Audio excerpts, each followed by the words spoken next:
Tonight, I'm going to talk about rejected or chosen.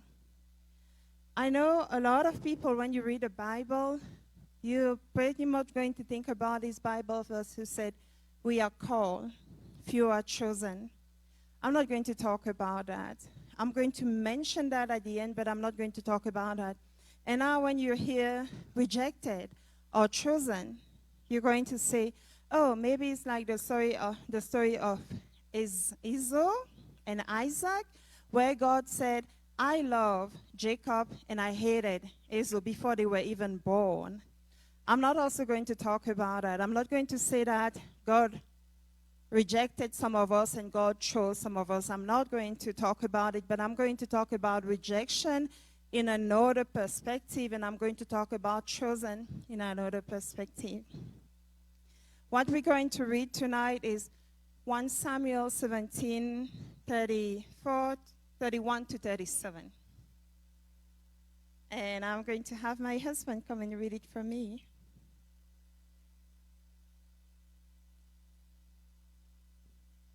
All right, amen. It says, now when the words which David spoke were heard, they reported them to Saul, and he sent for him. Then David said to Saul, let no man's heart fail because of him. Your servant will go and fight with this Philistine. And Saul said to David, you are not able to go against this Philistine to fight with him, for you are a youth, and he a man of war from his youth. But David said to Saul, your servant used to keep his father's sheep, and when a lion or bear came and took a lamb out of the flock, I went after it and struck it and delivered the lamb from its mouth. And when it arose against me, I caught it by its beard and struck and killed it. Your servant has killed both lion and bear, and this uncircumcised Philistine will be like one of them, seeing that he has defied the armies of the living God. Moreover, David said, the Lord who delivered me from the paw of the lion and the paw of the bear will deliver me from the hand of this Philistine. And Saul said to David, go, and the Lord be with you. Amen. How does rejected even have anything to do with this Bible verse? It has a lot to do with the Bible verse that we first read. But before I start, I'm going to tell you, if you feel rejected, you're in good company. A lot of people will lose sleep over being rejected by another person because maybe they have an opinion of you, maybe they don't like you, maybe you did something, or maybe for different reason. But if you ever felt that way, you're in good company. Do you know what? God, the Creator, was rejected by the Creator. Jesus was rejected by the very people he came to save. Then next time when someone rejects you, said, thank you, God. I am in good company. I'm with people like you. Because you know what? In history, in the Bible, the people that human usually rejected are the people that Jesus used and God used. If you were loved by everybody in the Bible, the chances are you were not going to be used by God. If you were rejected by every single person, the chances are you are the one that Jesus chose for the job. I'm going to tell you two stories about two people that were rejected. I don't just want to talk about David because it's going to be one person out of a million and you're going to say, oh, it was only David. But Joseph and David had the same story. They were both rejected. If you read the story of Joseph and the story of David, there are so many similarities. Joseph's mom was different from all the other mother. And David, in history, they said that he didn't share the same mom with his brother. The thing is, their brother rejected him. And when I say the same story, because one day the same way the dad of Joseph said to Joseph, go and see your brother and see how they're doing and come and bring me the word. David, dad also said to David, go and see your brother and bring me the word. You see, the parents loved their children, and they wanted to know how they were doing. And they asked their brother to go. And all this time, the brother think, my brother loved me. I'm going to go and I'm going to hang out with them. You know, sometimes when you're the last one, you just want your big brother to love you, to be there for you because you love them. And that's what happened. Probably Joseph was saying, oh, I'm going to go and spend some time with my brother. I spent a lot of time with my dad, but now I'm going to spend time with my brother. Maybe when he was going, maybe he was dancing, maybe he was happy. He was happy. I'm going to be around the grown-up. I'm going to be there. I'm going to see what my brother is doing. And guess what? On his way, his brothers saw him and they say, there is a dreamer. There is a dreamer. The brother didn't share the same feeling for David that David had for them. Then if you love some people, if you want to bless them, if you want to be there for you and they don't love you and they reject you, it's okay. You don't have to force them to love you. It's a part of your journey. People are going to love you. People are going to reject you, but don't let that define you. Let God define who you are.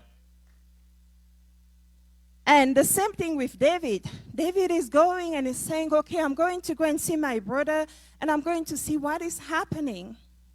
And you have to understand that rejection always comes from a selfish point of view.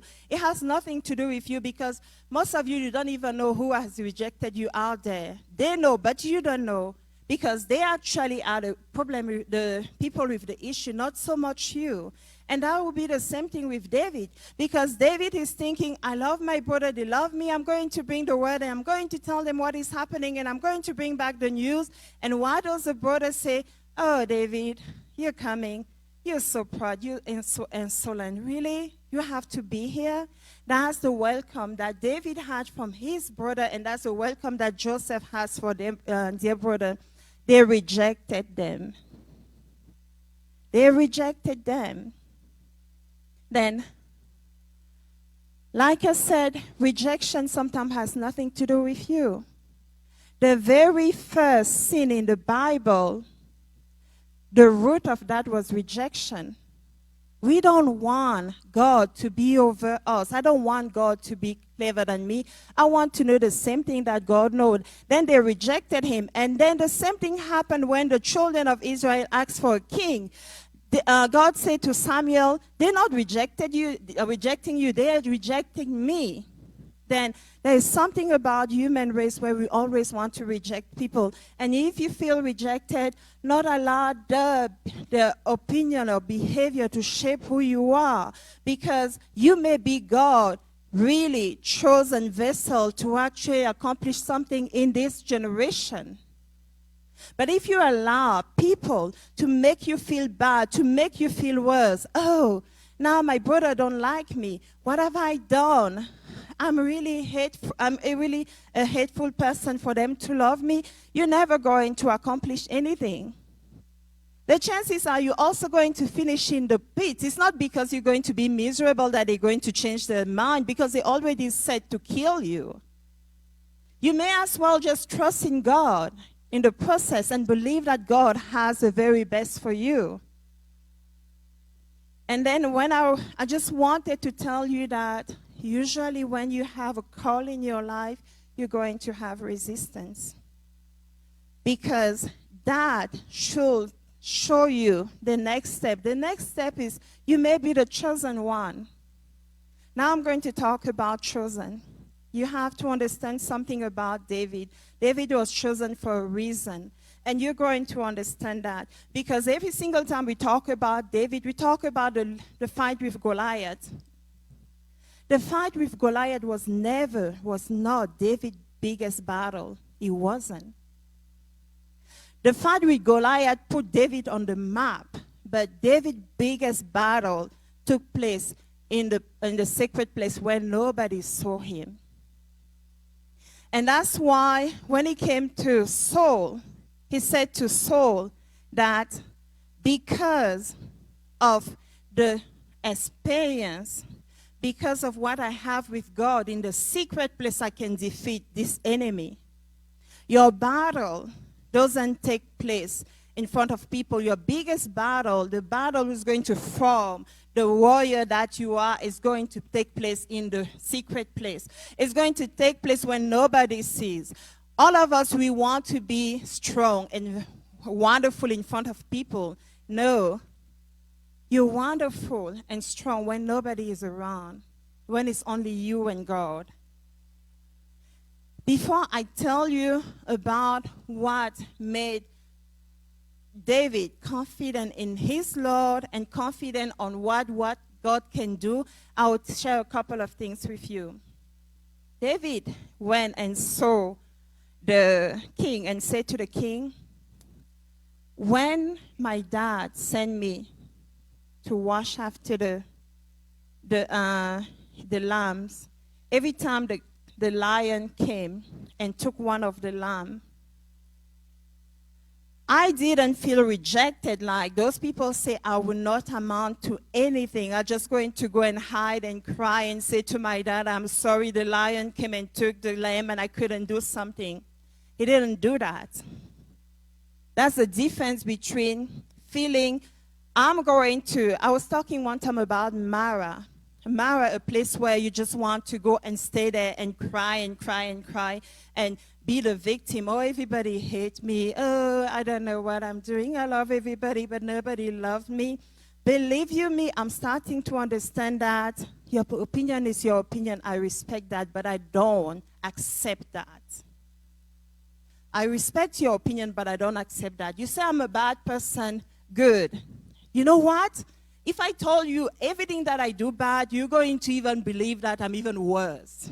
Then saying that I am a bad person is mild. Like one time I said that I was a pretty good Christian. Phil laughed. He laughed at me. But maybe he's right, because if he knows everything that I do, he's going to say, oh my goodness, she's definitely going to hell. But let's that on the side. But the difference between being rejected and staying in Mara and being chosen is David said to the Saul, when the lion came, that adversity, that rejection, I went after it and I fought it. Then when the lion came and took the lamb, I didn't decide I lost the battle. No, at that moment I decided if there is a battle to win here, I'm going to win that battle. I went after the enemy and I took what was mine. But David did something really powerful after that. You know, when we have a problem, we will go to God. Oh God, if you just give me 1,000, I'm going to worship you. And God give you 1,000 and you say, thank you, God, bye-bye, I'm going.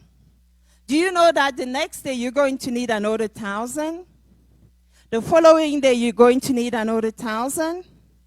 What David did is, not only I'm going to win this battle, but after he won the battle with the lion and he took the lion out of the lamb out of the lion's mouth, he now went and attacked it. Once you win your battle, now go and attack again. Now you know that you have power. Winning that battle makes you in a position where you think, I am strong. Then don't go and don't retreat. Go back and attack. And this time when you attack it, kill it. Because that lion will never come back. But if you just attack, if you just raise your shield, like my husband was preaching, and they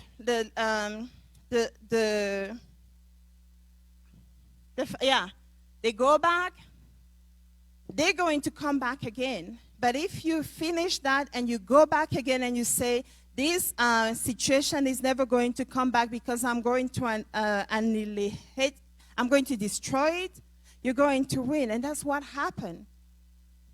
Then he said, I'm not going to feel in this place. I'm not just going to stay here and say, I won a battle for a day against drug. I'm not just going to be satisfied in this battle, but now I am going to be proactive, and I'm not going to allow this battle to come back again. Then he went back. He took the lamb. He put the lamb away. He went back and he killed the lion. And he did the same thing with the bear. I'm not just going to fight, have one win. I'm going to have the victory. There's a difference between a tiny win and a victory, and we always want to go for victory. We never want to stop after just a tiny win. That's one thing that he did. And the same thing happened when he killed Goliath, because he said to Goliath that, Goliath, not only I'm going to kill you, but I'm going to make sure that I cut your head. And one powerful lesson about this is the head of Goliath was killed with the same sword, with his sword. Every single person who comes to you and attack you will have the same fate as Haman with Mordecai.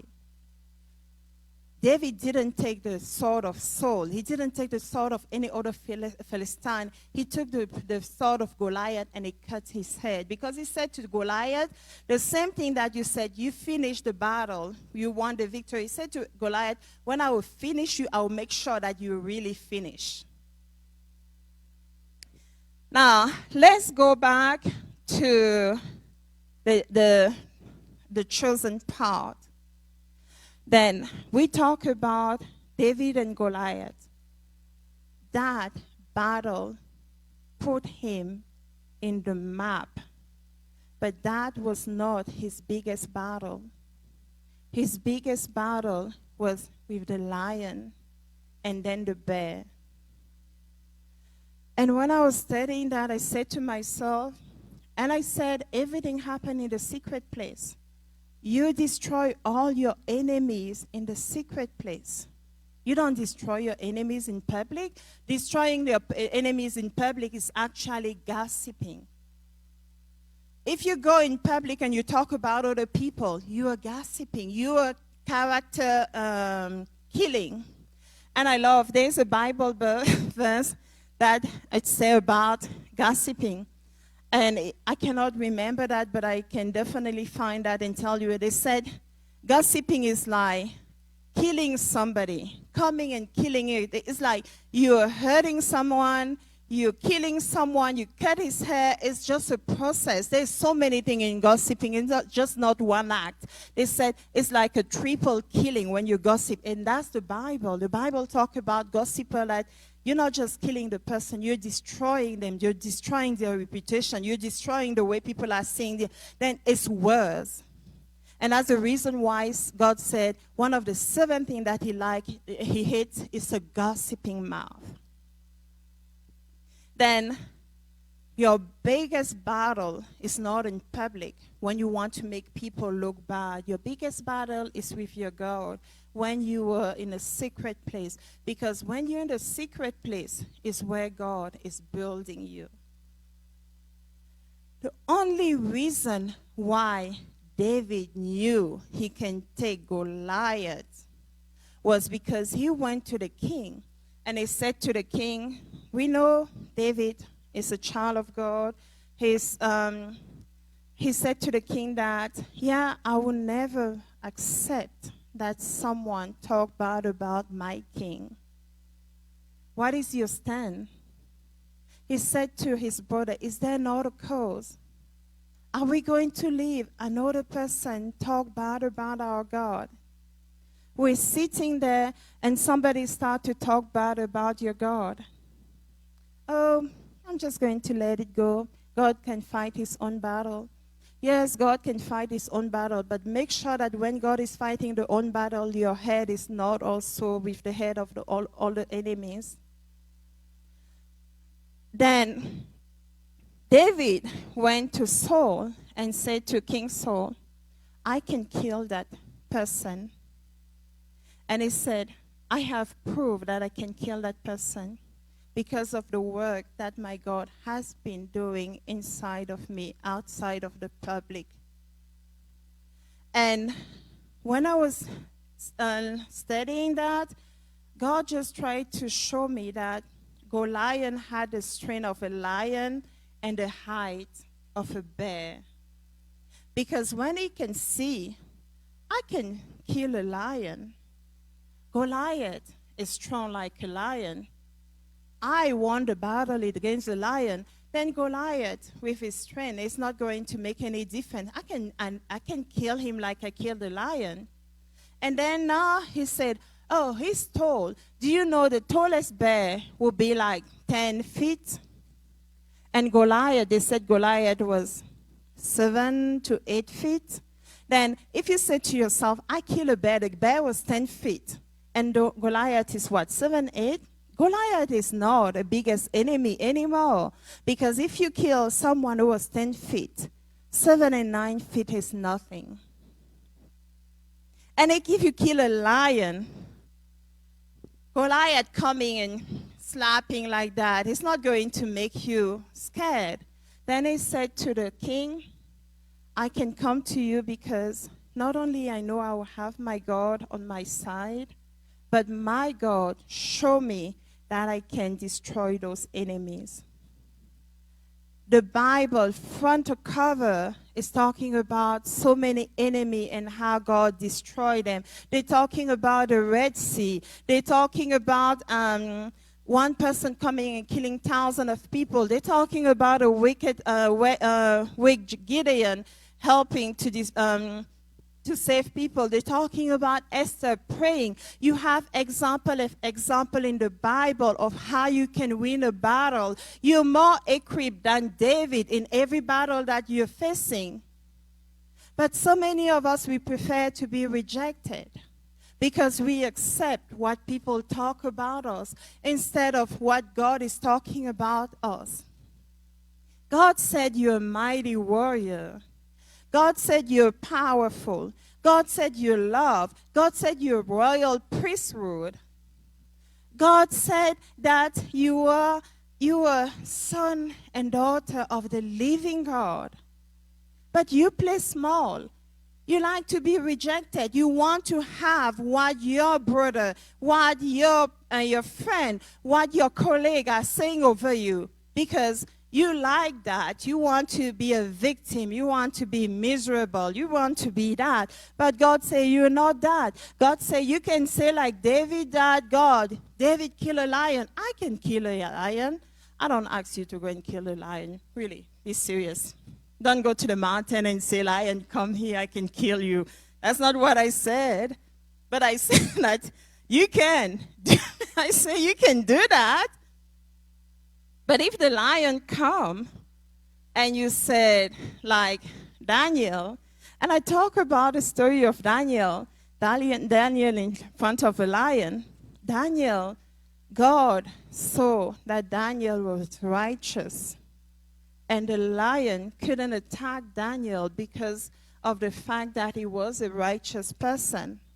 However, if after gossiping, stabbing people, you're in the lion den and you believe God is going to close the mouth of the lion, he can because he loves you.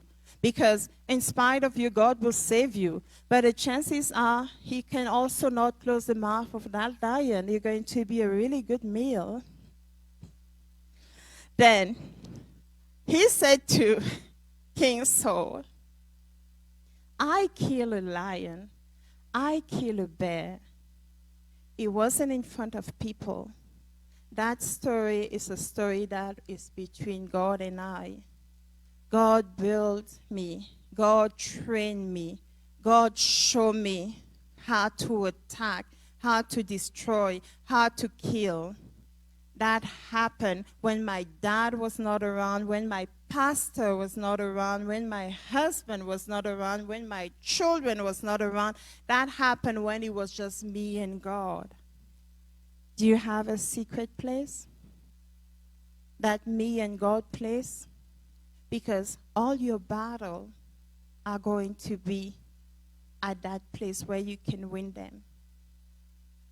And because of the time he spent with God when he was looking at the lamb, because of his battle, he was able to go and say to the king, send me and that enemy is going to be history.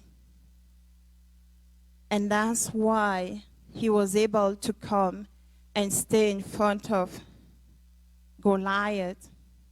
And the moment he was in front of Goliath, he said, I come to you in the name of the living God. He didn't say, I come to you because my brother said I am proud and insolent. I don't care about what my brother is saying about me. I care about what God says about me. That's how he was able to destroy Goliath. And I said at the end, you can be rejected. God, yes, in the Bible, there are instances where God rejected people. But I was talking with my husband when we were coming today saying that God said before Saul, Esau, and his brother they were born, God said, I hated one and I loved one. And the reason why God said that is God loved his creature, but we have a responsibility in the person that we're going to become. God loves you no matter what, but he will hate the person that you become. Then be careful. Your choices bring a separation between you and God. Your decision bring a separation between you and God. But does that mean that God is going to hate you? Or does that mean that God is not the goodness of God is not going to cover you? No, it doesn't mean that. Because he loves you, because you are his child, he's going to love you. The greatest mark of love that he ever showed us was to actually die on the cross for us. The most horrible passage in the Bible is, Father, Father, why have you abandoned me? For me, it's the worst.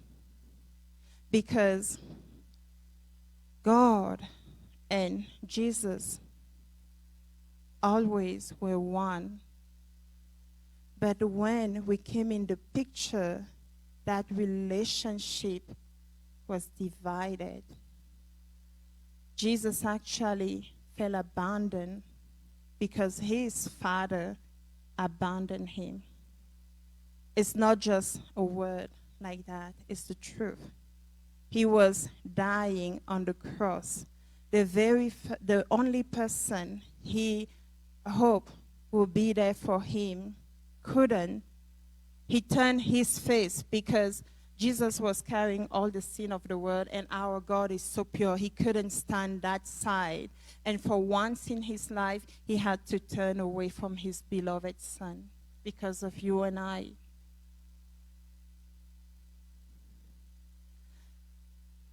Then, in conclusion, God created us. And when he created us, he saw that we are beautiful. We made a choice of abandoning him, rejected him, even though he still chose us and loved us. People are going to have an opinion of you, and it's okay. They're going to think stuff about you. It's okay. Because you know what? If they know exactly who you are, what they're saying about you, it's not even going to be that bad, because we are so bad. Everything in us is so bad. The only righteousness that we have is what God gave us. And if somebody said that you're a sinner, you're all that, yes, you are. But because of Christ, you're made clean. And because of Christ, you're not going to allow another person's opinion to define who you are. And because of Christ, you're not going to allow something to, he came to set you free. You're not going to allow something to keep you prisoner. Then you have to make a decision. Are you going to believe what God said about you, or are you going to believe what people say about you? Every time you believe what people say about you, you say to yourself, I'm not worth it. I am with the rejected people and I'm going to stay there. But when you believe what God says, you start to walk toward your salvation. You start to work toward things that you want to see in your life. You start to work toward victory because you don't want small win. Once you decide, I'm not going to stay in this side, I'm going to be who God called me to be, you're going to have battle. And when you have those battles, make sure that every single battle you live a winner because you're an overcomer. And everything, every victory that you're ever going to have is not going to be public. Some victory are going to place you on the map, but a lot of your victory are going to be in the secret place when you're learning to get know your God. When things are really, you're struggling with things, but you say to God, unless I have a victory here, I'm not going to leave that place because I am more than an overcomer. And one thing that I want to tell you is, yeah, I was saying that when I was talking about rejected and chosen, there is a Bible, Matthew 24:11. I believe, who said, let me go ahead and double check. I probably didn't give that Bible verse. Matthew, okay, now I need my glasses. 22. Matthew 22:14 said, many are called, but few are chosen. Now, we are all called here. Every single person in Joseph's family were called. Every single person in David's family were called. But some of them put themselves in the position that they became chosen. When you look at the story of Joseph, Joseph was not born. Every single person in Joseph's family was able to have the same result that Joseph chose. But when you read the whole story of Joseph, you understand why he was chosen. Because with the problem that he had with the wife of Potiphar, he said, I cannot sin against my God. God was always the person that he didn't want to offend. I don't care what you're going to say about me to your husband. I care about what my reputation, I care about something that's going to destroy my reputation with God. That put him in the part of somebody who is chosen. It was all about his God first. And you can see the same thing with David. What put him in a position of a overcomer is David didn't leave the battle, half the battle. He went to the very end and he made sure that that problem will never surface again. And that happened the same thing happened with Goliath. Then when you see the path of people, you can see who is chosen and who is just called. And I want to thank a lot of people here because I do believe that a lot of you are chosen. Why do I believe that a lot of you are chosen? Because you love your God and you will not allow somebody to talk bad against your God. You're going to take hours and time going in places, preaching the gospel and talking about God. That's the very heart of God, the Great Commission. That makes you somebody who is chosen, somebody who actually decide it's all about God, it's not about me. Amen.